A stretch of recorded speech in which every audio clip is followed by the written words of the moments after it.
faut pas qu'on se relâche. Hein. On a encore 2 plateaux. Il faut qu'on aille jusqu'au bout en étant très pro. On termine à 18h, le Café des libraires. Et voilà, on a eu beaucoup de libraires à passer sur ce plateau. Et Stanislas Rigaud, qui est le nouveau, qui est libraire à la librairie Lamartine, Paris 16e, arrive avec son fan club. Voilà, il y a d'autres libraires dans la salle qui sont là pour le soutenir, comme s'il en avait vraiment besoin. Voilà. Alors, nous allons vous présenter 3 nouveaux auteurs, 3 nouveaux livres sur ce plateau. À côté de moi, Christopher Bollen, qui va parler de son livre Manhattan People, qui a été traduit par Nathalie Perroni, pendant que Guillaume est en train de casser les fenêtres, paru chez Kahneman Levy.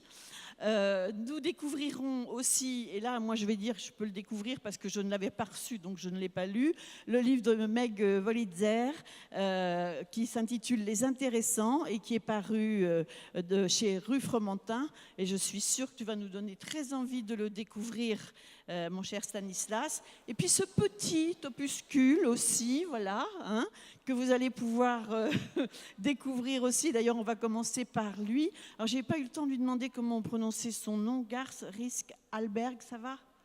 Ça va? Oui. Hein. Bon, on va dire que ça va. On va dire que ça va. C'est à la française. C'est un livre paru chez Plomb dans la collection Feu croisé. Donc, on va commencer par vous, parce que vous avez, je crois, un autre débat ensuite et vous allez peut-être vous échapper avant la fin de ce plateau. J'aime bien, ils mettent tous les âges des gens. Moi, bon. Vous êtes jeune, vous êtes né en Louisiane. Après des études de littérature anglaise à Saint-Louis, vous vous êtes installé à New York et votre livre est considéré comme un phénomène littéraire. C'est votre premier roman et pour un premier roman, eh bien, vous avez fait fort. Alors, je vais laisser à Stanislas le soin de nous résumer le livre. Je ne sais pas si c'est tout à fait le mot, en tout cas de nous dresser le décor, puis après on en entendra un petit extrait. À toi, Stanislas. Merci, bonjour. Bonjour. Alors, voilà, City on Fire. Bon, tout le monde ici a dû en entendre parler 1 fois, 10 fois, 20 fois, 100 fois depuis sa parution, le phénomène qui s'est déclenché ici. Mais est-ce que tout le monde a eu la chance de lire ce livre? Pas sûr. Dans ce cas-là, il faut vraiment la saisir tout de suite parce que c'est inadmissible. Il faut lire ce livre. Voilà. C'est un immense livre donc, sur New York. C'est très bateau de le dire comme ça, on va essayer de développer de manière un peu plus évidente. Nous allons prendre la direction donc, de New York le 31 décembre 1976 et ce 31 décembre est marqué par la grande fête des Hamilton Sweeney, très grande famille new-yorkaise, riche, qui a une immense demeure qui surplombe Central Park. Et alors que la fête se déroule, une jeune femme, Samantha, va être victime d'une fusillade quasiment au pied de l'immeuble dans Central Park. Ce qui pourrait être un simple fait divers va être le point de départ de ce monument qui est City on Fire, ces 1000 pages dans lesquelles nous allons plonger avec ces myriades d'histoires, ces myriades de personnages. On en écoute un extrait d'abord, hein? Alors, Alice Behag, qui va nous lire cet extrait. En principe, donc, on choisit toujours la première page du livre ou le tout début de l'histoire.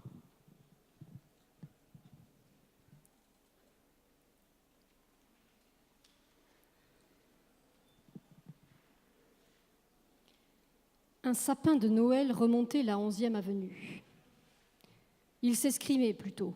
Emmêlé dans un chariot de supermarché abandonné au carrefour, il tremblait, se hérissait, tanguait, menaçant de s'embraser. Telle était du moins l'impression de Mercer Goodman, qui s'efforçait d'extraire la cime de l'entrelac métallique cabossé. Ces jours-ci, tout semblait menaçant. Sur le trottoir d'en face, des restes calcinés souillaient les quais de chargement où les gueux du coin allumaient des feux la nuit.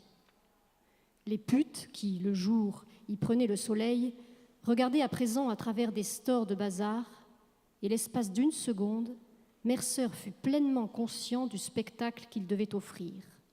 Un noir à lunettes, habillé de velours côtelé, s'efforçant de faire marche arrière, tandis qu'à l'autre extrémité de l'arbre, un blanc hirsute en blouson de cuir essayait de tirer le tronc d'un coup sec et au diable le chariot.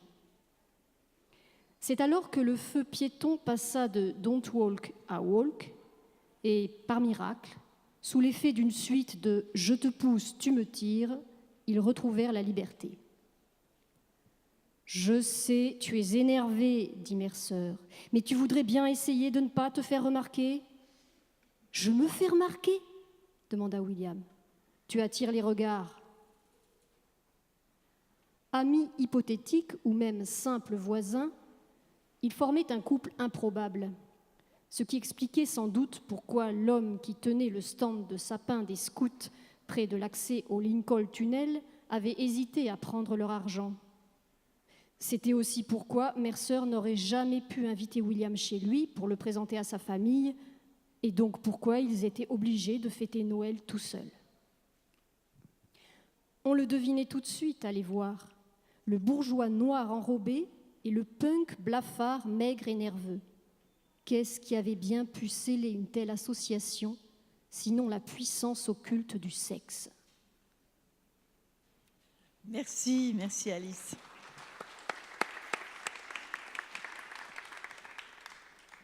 Alors, City on Fire est quand même, techniquement parlant, irrésumable, mais c'est une qualité, hein, je vous assure. Il y a le débat là d'aujourd'hui porte comme titre Chez les heureux du monde, et ça nous donne une piste pour pouvoir commencer effectivement l'exploration de ce livre, Chez les heureux du monde, qui sont représentés ici par la puissante famille des Hamilton Sweeney. Est-ce que vous pouvez nous les présenter un peu, ces personnages qui ont un rôle clé dans ce récit?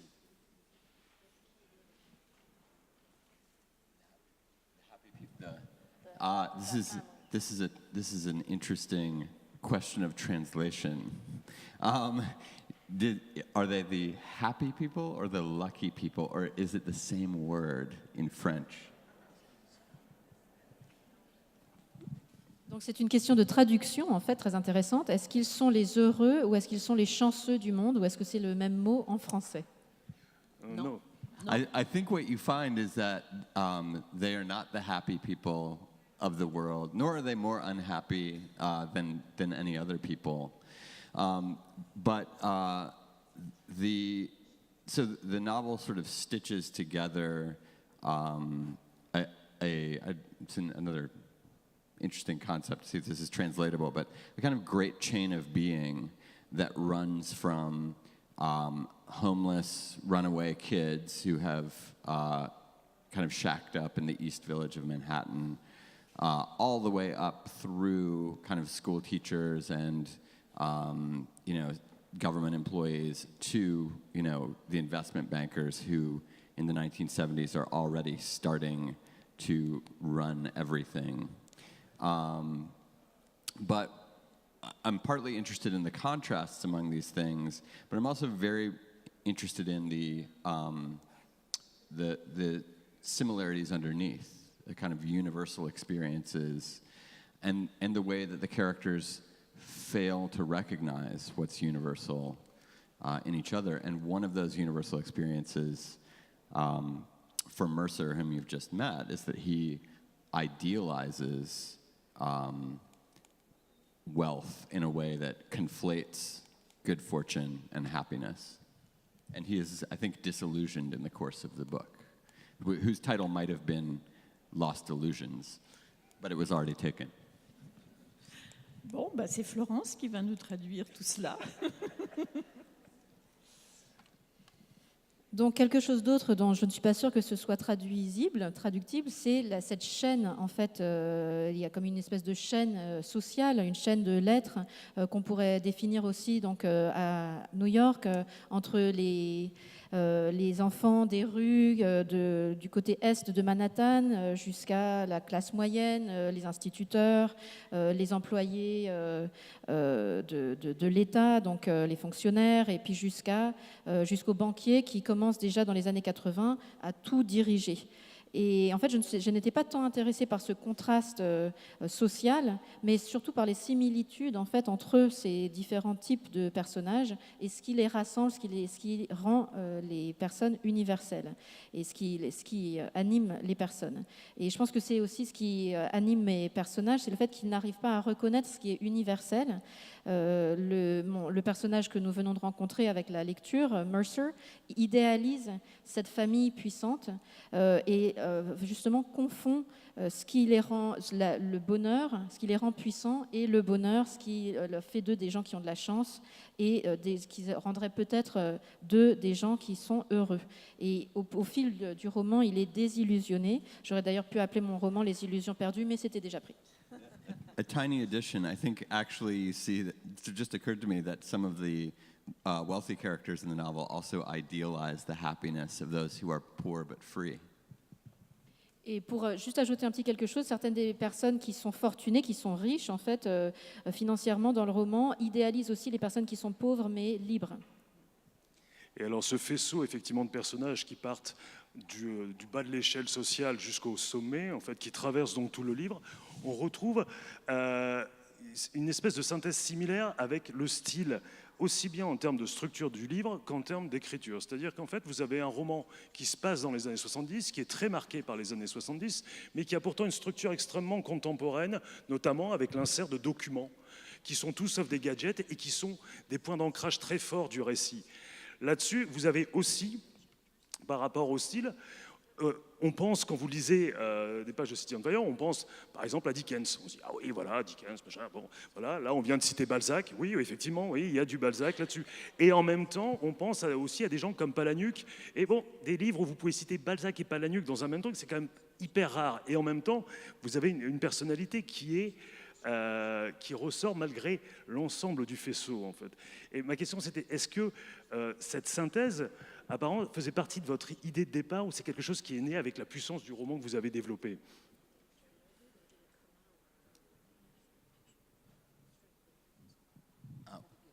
Was which the starting point? The idea of the fresco or my personality? Which one was the question about? Okay. This sort of great social canvas is the kind of novel that I've always loved to read. When I was a little kid, I loved to read like J.R.R. Tolkien, who builds this fantasy world. But as I got older, I discovered the same thing in Dickens and Balzac, in George Eliot, for example. And I love this idea of the novel that builds a world. Equally important to me is the novel that builds a consciousness. And so I think I was trying to mediate between those two things. But I also had this idea that in an age of fragmentation and of a kind of surrender on the part of artists of the ambition to capture the world entire, that nothing could be more punk rock than Balzac.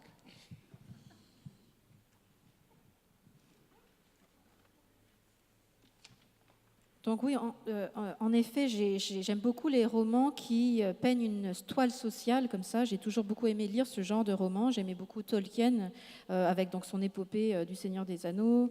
Et donc pour moi, faire un roman comme ça à la Balzac ou à la Dickens ou George Eliot qui crée un monde, c'était vraiment quelque chose que j'aimais. Et j'ai essayé de aussi créer un roman qui crée une prise de conscience. Et c'est entre ces deux choses que j'ai essayé de créer mon roman, créer un monde et créer une prise de conscience. Mais j'ai surtout pensé que dans un monde où on a une image de plus en plus fragmentée des choses et où on a tendance à abandonner l'idée de pouvoir justement dépeindre le monde entièrement, je me suis dit qu'il n'y avait rien de plus rock'n'roll ou punk rock que de faire quelque chose à la Balzac. Merci beaucoup. Donc, nous allons devoir enchaîner. Voilà, c'est très.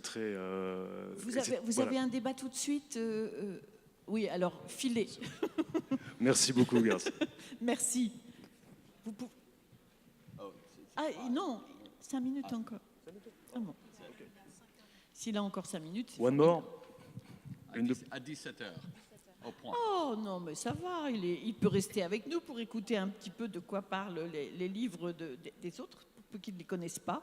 Hein. Alors Stanislas, on passe au livre Les Intéressants. Oui, alors on va enchaîner avec le livre des intéressants de Meg Wolitzer. Bonjour. Alors, ce qui est vraiment, alors on n'a bien évidemment pas du tout le temps de faire le pont entre les 3 ouvrages, mais les 3 ouvrages sont extrêmement complémentaires pour plein de raisons. Et l'enchaînement de City on Fire avec les intéressants est déjà très pertinent en termes de temps, puisqu'en fait, nous allons partir en 1974. Aux États-Unis, pas très loin de New York, et nous allons retrouver dans un camp de vacances qui s'appelle Spirits in the Wood 6 adolescents, garçons et filles. Ces 6 adolescents vont sceller leur amitié pendant cet été.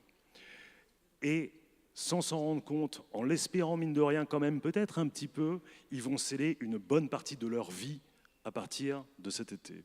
Et nous allons les suivre dans un récit qui va alterner passé, présent, qui va alterner les points de vue et les personnages pendant des dizaines d'années avec tout ce qui constitue une vie, avec plein de tons différents. Les Intéressants est un grand roman sur le devenir, mais aussi sur le devenu, puisque en fait, avec la structure, l'architecture du livre, on va passer du ce qui aurait pu à ce qui va devenir, et donc ça donne une grande richesse à tous ces personnages, et on va passer par énormément d'émotions. Alors Meg Wolitzer a écrit plusieurs romans dont La Position et L'épouse. Elle a également été scénariste. Les Intéressants est le fruit, je crois, d'un travail de plusieurs années d'écriture. Il a été traduit par Jean Hesch et on va écouter tout de suite un extrait de ce livre. Et c'est... Alors, je ne sais plus qui c'est parce que ça a changé. Alors, je vais vous demander de vous présenter vous-même. Je suis désolée. Bonjour, je m'appelle Vianney. Comment ? Vianney. Ok.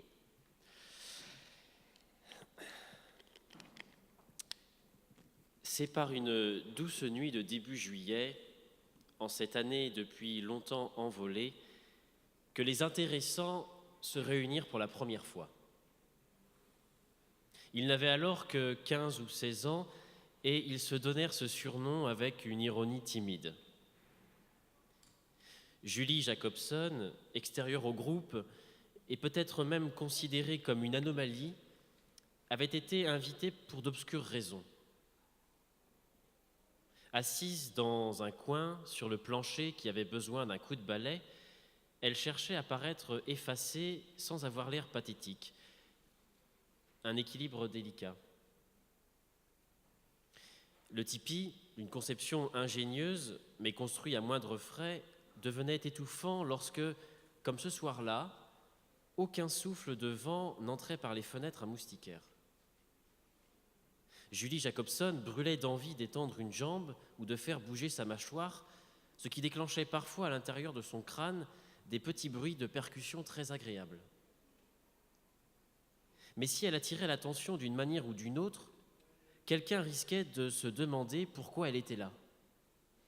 Et franchement, elle le savait bien, elle n'avait aucune raison d'être là. Elle avait cru à un miracle quand, un peu plus tôt dans la soirée, H. Wolf lui avait adressé un signe de tête devant la rangée de lavabos et lui avait demandé si elle voulait se joindre à elle et aux autres plus tard. Les autres. Rien que ces 2 mots, c'était exaltant. Merci beaucoup. Voilà une petite mise en bouche de la première partie qui s'intitule « Moment d'étrangeté ». Donc tout simplement, la première question, c'est les intéressants du titre, qui sont-ils ? The title is partly ironic, the way teenagers are ironic. When I was 15, like that character, I went to summer camp. Summer camps are very big in the United States. Apparently, people don't really go to them very often here. Although when I do readings sometimes, I will ask an audience how many people went to summer camp. And in the United States, maybe half of the people raise their hand. But the thing is, this is not a summer camp novel. It follows over 40 years as the characters enter middle age and become disappointed. So I can also ask how many people here have entered middle age and become disappointed, and a lot of them will raise their hands. If you want to say that, I'll go on. Donc en fait, le titre est en partie ironique, comme les adolescents sont souvent ironiques. Lorsque j'avais 15 ans, en fait, je suis allée dans un de ces camps d'été. Ils sont très grands aux États-Unis. Je pense qu'ils sont un petit peu moins grands ici. Et lorsque souvent je pose la question aux États-Unis à un public de savoir qui dans la salle est allé dans un de ces camps, en général, c'est à peu près la moitié de la salle qui répond oui.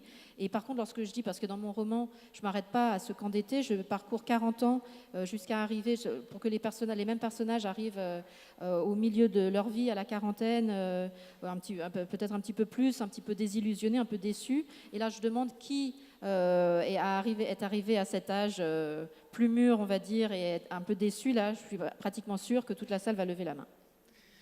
But in fact, one of the themes of the novel really is what happens to talent over time. I was very, very interested in thinking about, if you think about the people you knew when you were very young, who you think of as the most talented people, did they end up fulfilling their dreams? Did they end up fulfilling what you thought they would? When you're a child and someone is really good at something, you think, oh, they're going to become famous.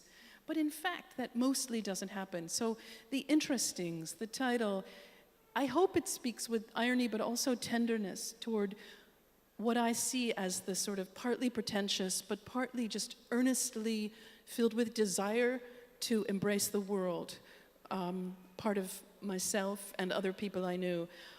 When I think back on that summer at camp, there was one girl there who was so, so talented. She was definitely an interesting and intéressant.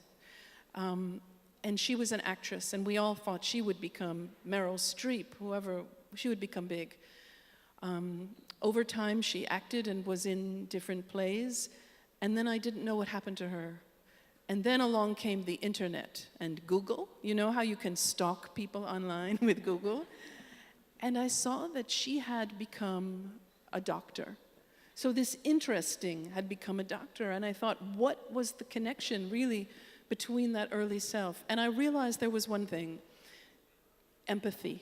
That to be a good actor, you had to inhabit other selves, and to be a good doctor, you had to sort of have empathy for your patients.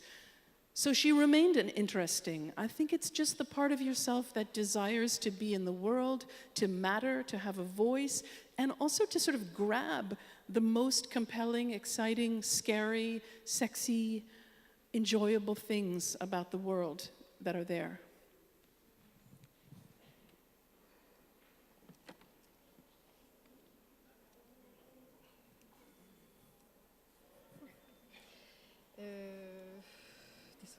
Oui, donc c'était.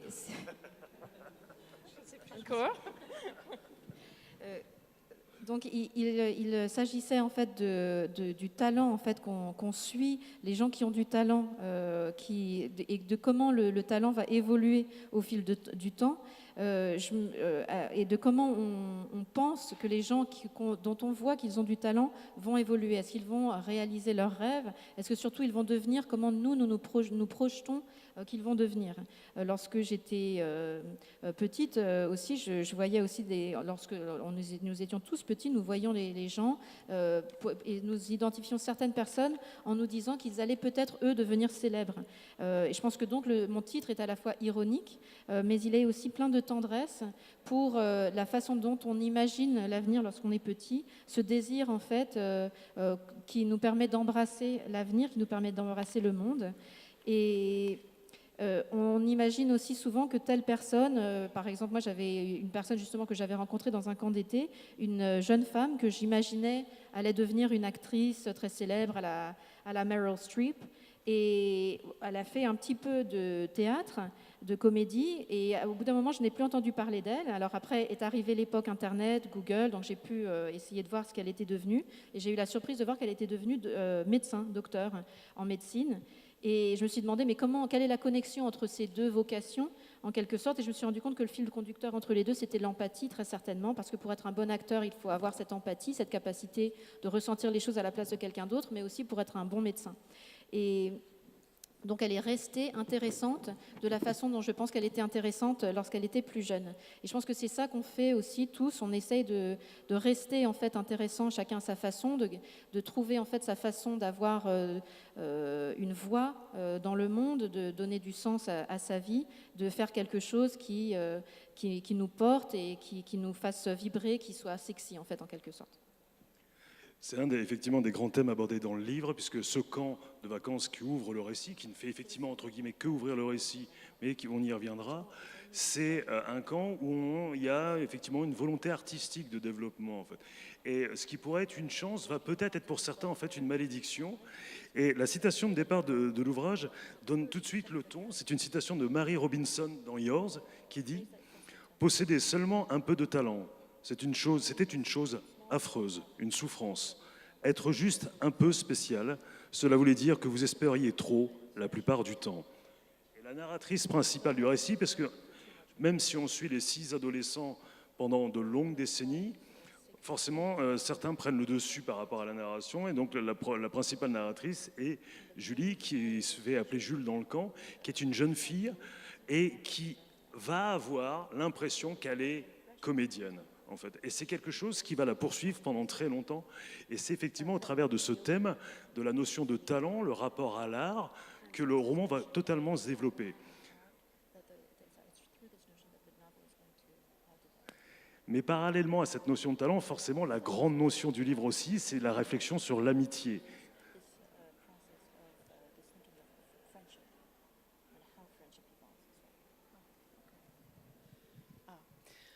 Yes, the idea of talent over time and friendship, but also within friendship, envy is something that was very important to me in the book. But not about envy the way you often will read about or see in films, but relating to friendship, a very quiet envy that you might feel for people you love.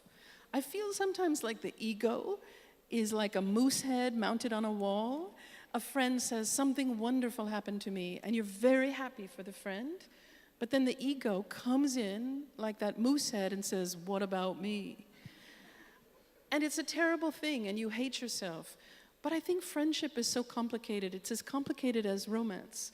For me, these friendships are tremendously important. If you want to, I'll go on from there. Oui, en effet, je parle du talent et de l'évolution du talent au fil du temps, mais je parle aussi de l'amitié, en effet, et de son évolution au fil du temps. Et je parle aussi d'une troisième notion qui est celle de l'envie, la façon dont on peut envier les autres.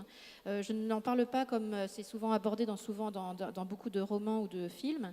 J'en parle en fait la façon dont on a d'envier les gens qu'on aime, pas juste les gens qu'on n'aime pas. Et en fait, souvent, quand quelqu'un qu'on aime nous dit quelque chose qui lui est arrivé de bien, on se dit « Ah super, je suis content pour toi », c'est ce qu'on ressent aussi, mais en même temps il y a cette petite voix un petit peu comme une tête de mousse là, qui apparaîtrait, et c'est notre ego en fait qui nous dit et moi. Et donc pour moi c'est ça en fait l'amitié, c'est comment on peut concilier en fait ces deux choses là. C'est important dans l'amitié cette notion d'envie, mais c'est aussi important dans les relations amoureuses. When I met my group of friends, kind of my tribe that summer, the book is not autobiographical, but it feels very personal to me. I met my closest friend that summer, who remains my closest friend to this day. In fact, she was just in Paris the other day, and I saw her. I think we were all trying to sort of imitate the selves we wanted to become. I was very pretentious that summer, and one thing that I would do was write in a journal, because maybe someday my journals would be published. I was trying to do a kind of like Bloomsbury by way of the suburbs, so I started writing in it, you know, today I watched The Partridge Family, or whatever I wrote, and then I forgot to write in it after a while. And I was very embarrassed, and I went back on, and every page I hadn't written on, I wrote, nothing happened today, so that when eventually I got discovered. But I think in terms of friendship, you try on selves with other people without shame and without fear when you're young. And to me, it's heartbreakingly beautiful, because these are the people you trust. The first section of my novel is called Moments of Strangeness. And that's, I think, refers to the moment when you reveal yourself to another person and they don't exploit it, and the friendship begins.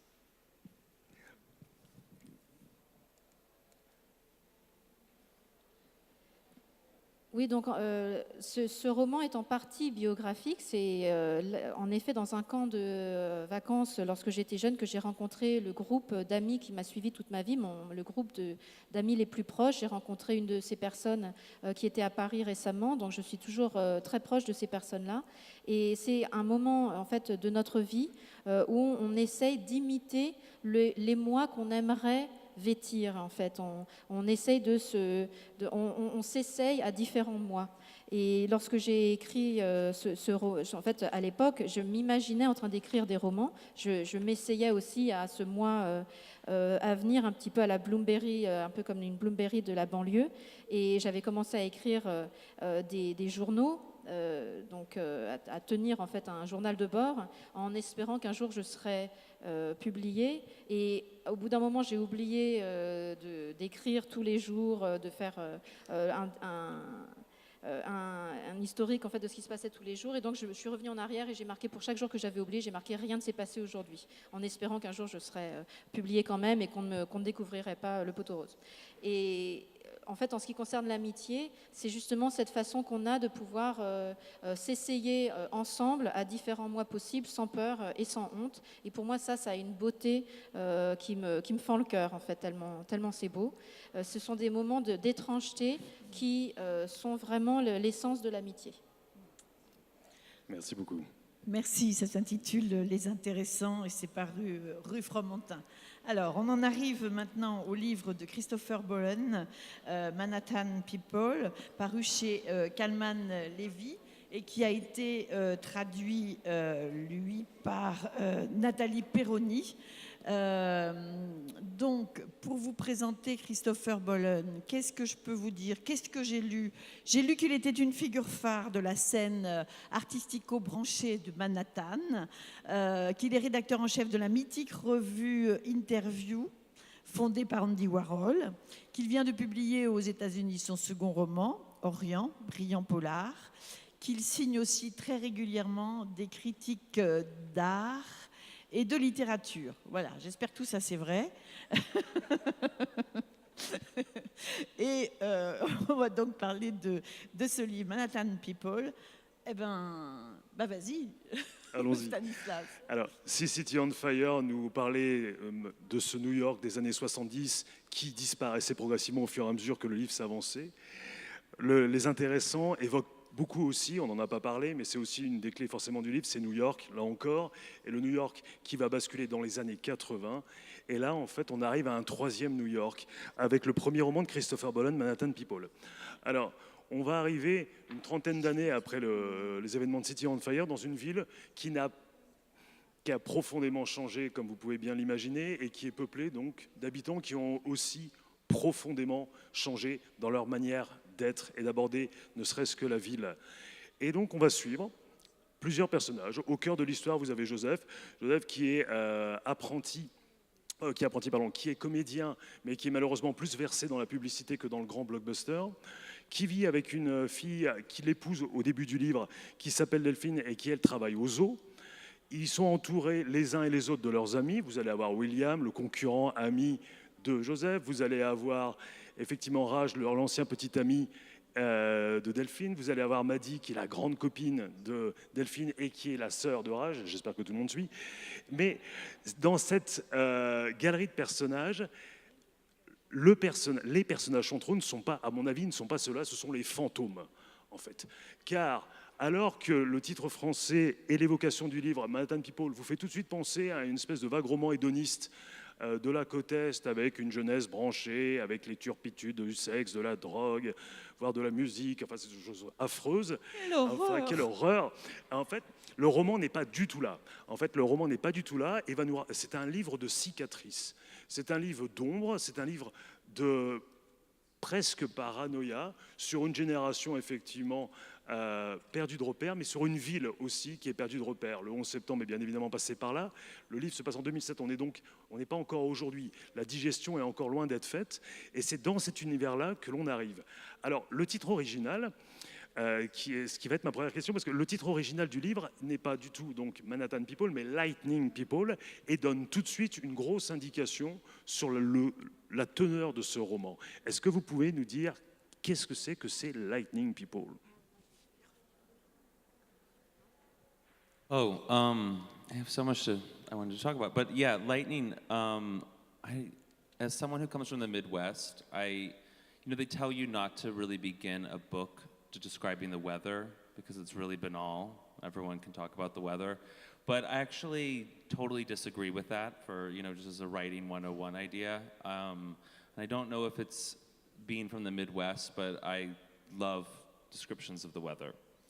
That said, it's called Lightning People because the World Trade Center was also the highest conductors of lightning in the city. And so when those fell, lightning began to hit parts of Manhattan that would otherwise have all gone to the conductors of the World Trade Center.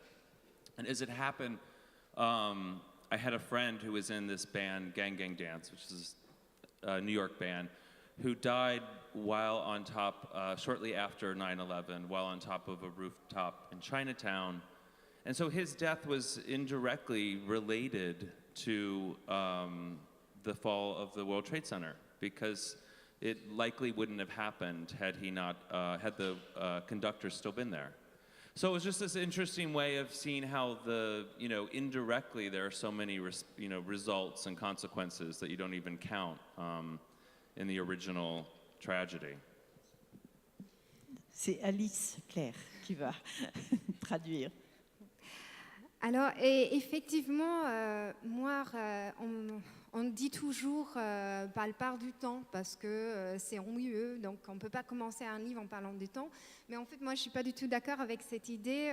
Je viens de Raora et je trouve que le temps, c'est fascinant, c'est quelque chose d'intéressant. Donc, du coup, en fait, l'idée de foudre, il s'avère que les tours du World Trade Center étaient un conducteur, donc du coup qui attirait la foudre sur la ville. Et donc la plupart des éclairs arrivaient là-bas. Et donc après les événements de septembre 11, donc il n'y avait plus ce conducteur. Et en fait, moi, j'avais un ami qui était dans un groupe de musique qui s'appelle Gang Gang Dance, qui est mort sur les toits en Chinatown. Et le fait, c'est que peut-être qu'il serait toujours vivant s'il y avait toujours ce conducteur. Donc, c'est vraiment une idée intéressante des conséquences indirectes de cette catastrophe. Alors, on va découvrir un extrait du livre. Je ne pense pas que ce soit le prologue. C'est dans le prologue qu'on parle du temps. Je pense que c'est la première partie qui commence par Joseph Guiteau, c'est ça. Donc, on va écouter donc, un extrait du livre lu par Inès Dallery. Merci.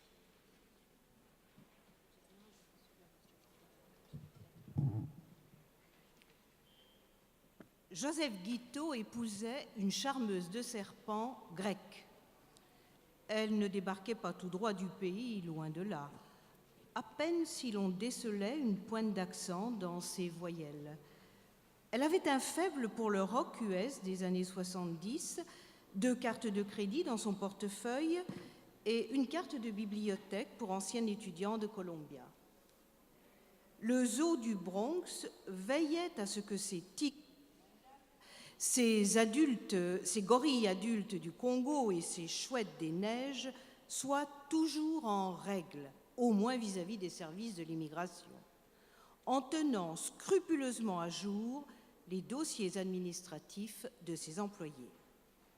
Delphine Kouzavos, nettoyeuse de fosses à anaconda, soigneuse de vipères cuivrées irascibles et spécialiste du crottal diamantin de l'Ouest, aimait Joseph Guiteau.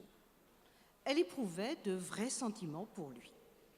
Petite fille sur l'île miniature d'Amorgos, elle n'aurait jamais imaginé s'unir, à l'âge de 32 ans, à la star des publicités pour de la mousse à raser dans l'hôtel de ville d'un pays étranger. Mais d'elle prenait les choses comme elles venaient. Elle vivait avec Joseph dans leur appartement de Gramercy depuis 5 mois. Elle s'occupait de créatures bien plus dangereuses que les acteurs. Elle lui dit oui le 14 juin 2007 au matin. Joseph était si nerveux qu'il ne réussit même pas à lui passer l'alliance. Plusieurs secondes de silence s'égrenèrent dans la chapelle nuptiale, tandis qu'ils se dandinaient d'un pied sur l'autre et que la bague demeurait obstinément bloquée au milieu de l'annuaire de Dell.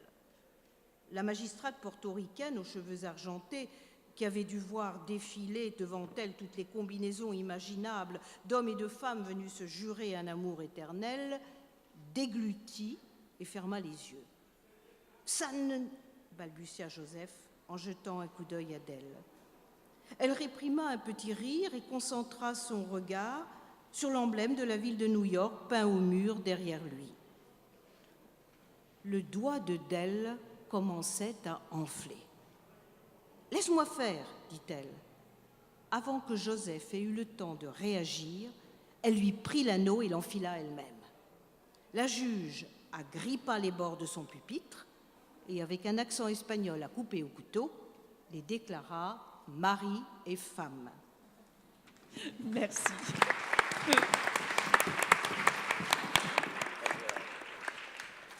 On fait connaissance là, donc voilà, dans la partie 1 avec Joseph Guiteau et Delphine Coussavos.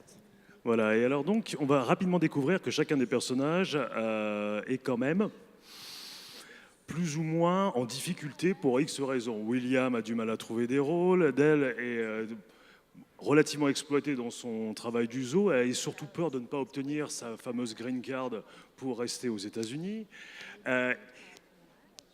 Dans cet univers, Maddie, qui est une jeune femme d'affaires, est menacée dans son travail. Son frère, qui était un grand globetrotter, reste enfermé chez lui.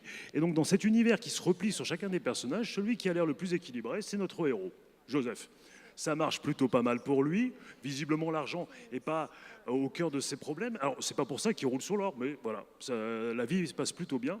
Si ce n'est que Joseph a quand même un étrange hobby et un étrange poids qui plane sur sa tête. Quels sont-ils ?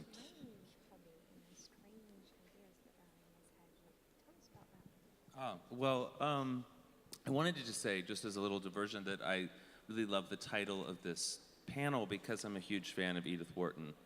And so I just wanted to acknowledge that House of Mirth. I don't know if it's as popular in France, but it was a big influence, I think, on all of us who write New York novels. And kind of getting to what your question was, I think that what Garth was talking about the great chain of high and low and rich and poor through punk, and what Meg was talking about talent, is all that, because New York is a great place to hang all these different characters on, because art itself, or talent itself, is a sort of classless place where high and low can mix, where people from different walks of life can come together. And I guess for the New York I was writing about, which was the mid-2000s, that kind of democracy of people has sort of to ossify again and kind of become like an Edith Wharton, where there are classes again, where money is king.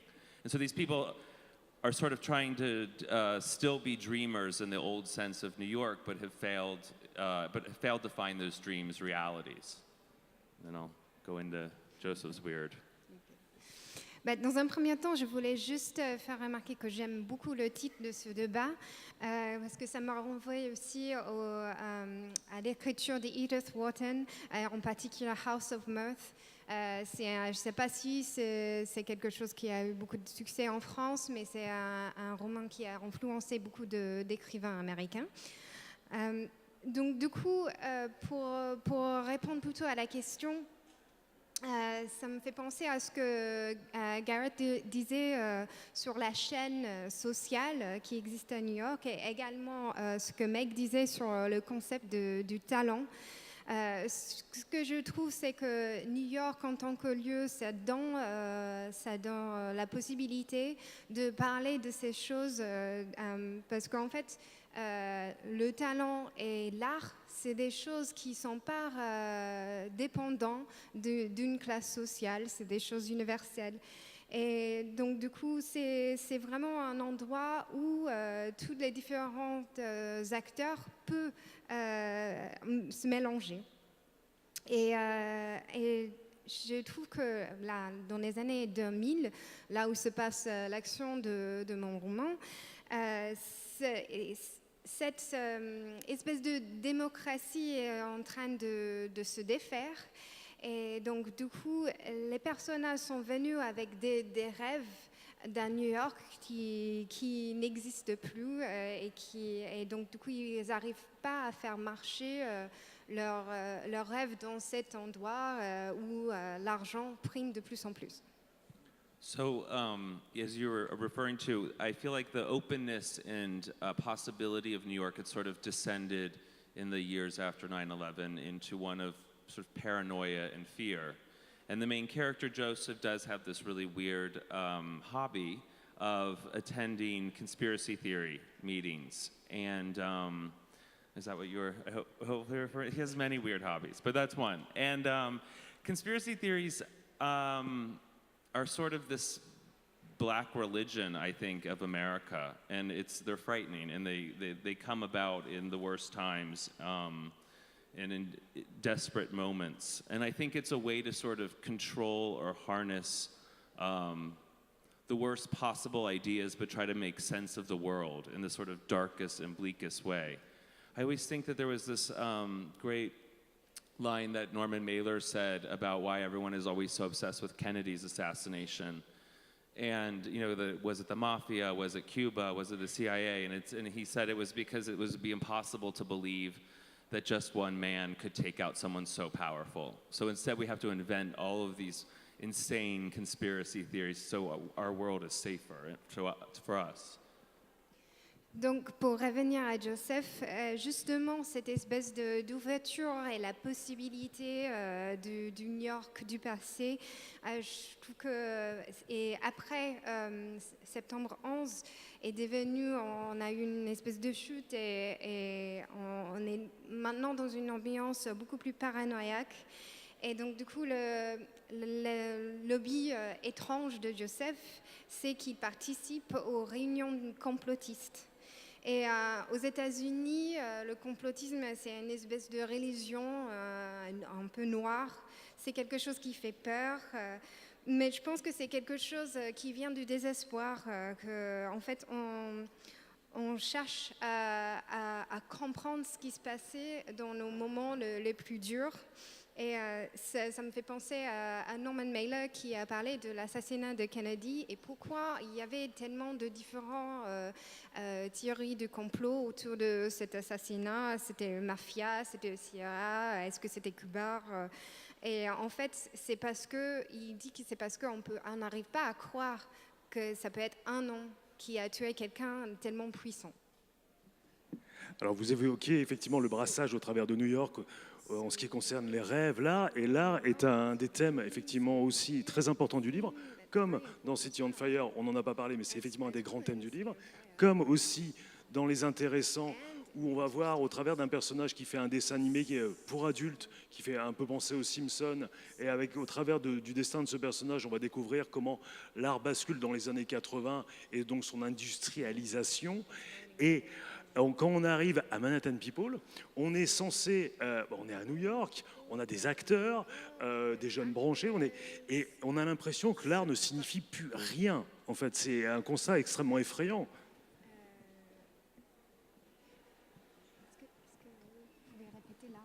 L'art ne signifie plus rien. En fait, il n'est plus du tout porteur. En fait, il y a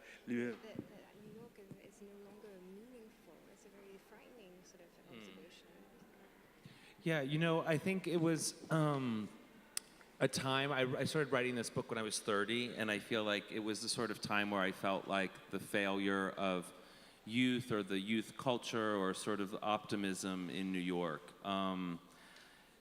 You know, I do wonder if all of the myths of New York, the Andy Warhol, the punk, like the beautiful dreams that bring people to New York are still active or still actual in any way whatsoever. So it was testing that out. I think subsequently I realized that, you know, New York just needs to come up with new myths and new dreams, you know, so instead of trying to run on the gas of the last generation, you kind of have to develop your own sooner or later. But you know, that's what I was kind of exploring, and it is a darker New York. I still hopefully think it's you know, an exciting. I tried to make it a multi-dimensional New York, even as I was destroying it. But but it's indestructible. I couldn't destroy New York, unfortunately.